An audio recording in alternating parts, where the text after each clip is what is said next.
like we mentioned before, the statement of Salih bin Ahmed, the son of Imam Ahmed. He said, whenever a religious person would come to the house, my father would call me. My father would call me just to look at him. My father would call me just to look at him. Why? To create the love of the religious people. To create the love of the religious people. Type. We see the opposite being practiced today. We find our children having a love for sports. Individuals who participate in sports. And we find them wanting to imitate those individuals.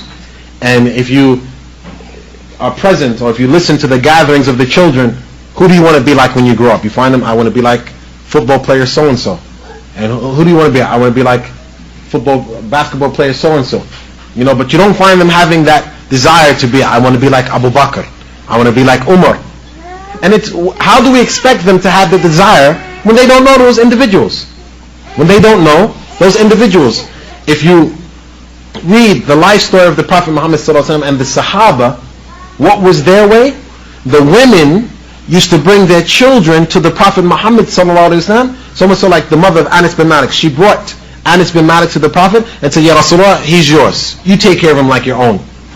Whatever you need, he'll take care of it. Why? When she brings this figure, this individual in the life of Anas bin Malik, it would create love. Yani Anas bin Malik, he wants to be like this person. He wants to be around this person. He wants to take care of this person. And that was the way of the young people during the time of the Prophet ﷺ. You had Ibn Abbas.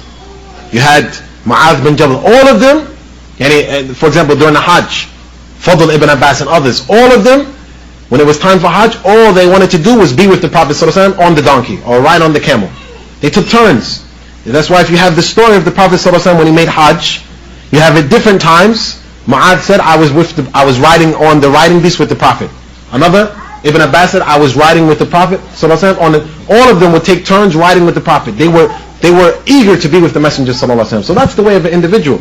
We should create in the minds of our children, in the lives of our children, figures that they would want to be similar to. Figures of Islam that they would want to be similar to.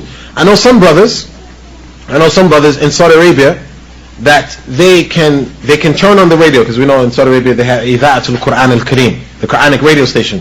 Some brothers, they can turn on the radio. One particular brother, he has a boy and his son is 7 or 8. His son is 7 or 8. He can turn on the radio. As soon as his son hears the voice, he knows exactly which sheikh it is. You know, driving, and he'll turn on the radio, and the sheikh will start talking, and his son says, Abi, that's Sheikh Salih Fawzan.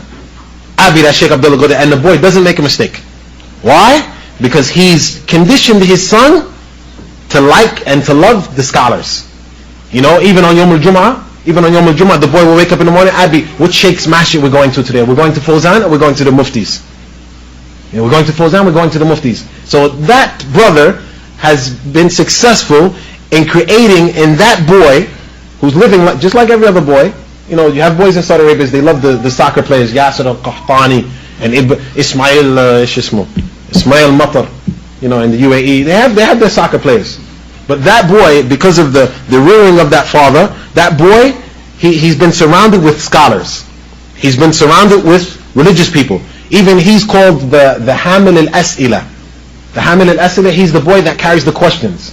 Whenever there's a lecture, he's the boy. He goes around to the people and he takes their questions and he brings them up to the sheikh. He loves to be around the shuyukh. You know, may Allah bless the father of that boy and the boy himself. So this is the type of thing we should create in the lives of our children. The type of children that they love the religious people. They love the righteous people.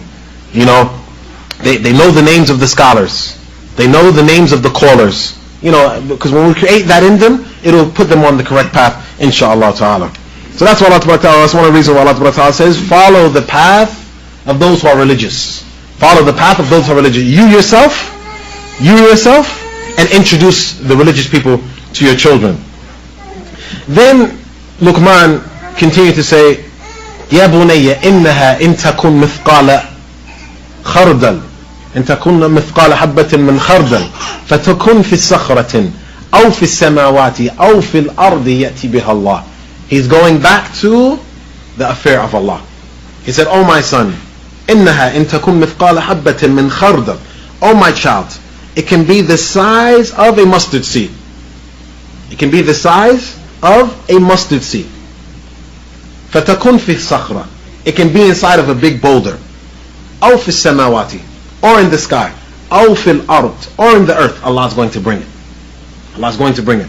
Now notice how Luqman is attaching, he's teaching his son from the attributes of Allah to bring about fear of Allah, to bring about awareness of Allah, to bring about consciousness of Allah. That's what he's doing. He's not saying, whatever you do, I know. Whatever you do, I know. He's saying, oh my son, it could be the smallest thing. You can hide it anywhere you want to hide it. Allah is going to bring it. Allah is going to bring it. And it shows you of how we should educate our children. When we order them, when we instruct them, we should attach it to Allah Azza wa Jal. Some people, when it's time for their children to pray, get up and pray. It's time to pray. I encourage him. Son, Allah loves the person who prays. And Allah has a great reward for the person that prays. Did you pray to Allah today? And the likes. Allah doesn't like that the person delays his prayer. When you order an individual, you should attach it to Allah.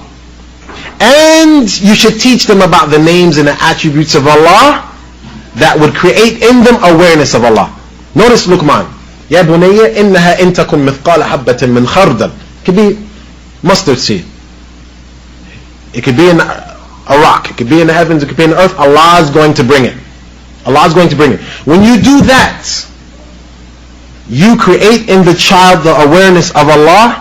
You could be gone. Your wife could be gone. His big brother could be gone. But the child realizes that Allah doesn't go. The child realizes that Allah is not blind.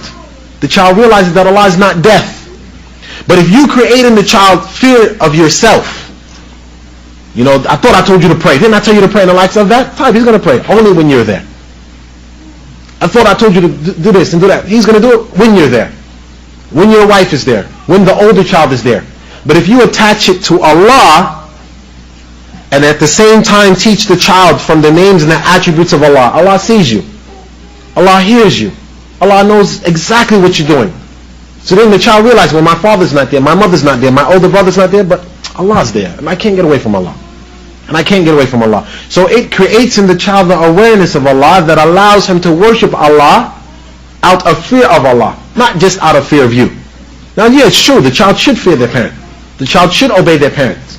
But it should not be only the parent. It should be attached to Allah Azza wa Jal.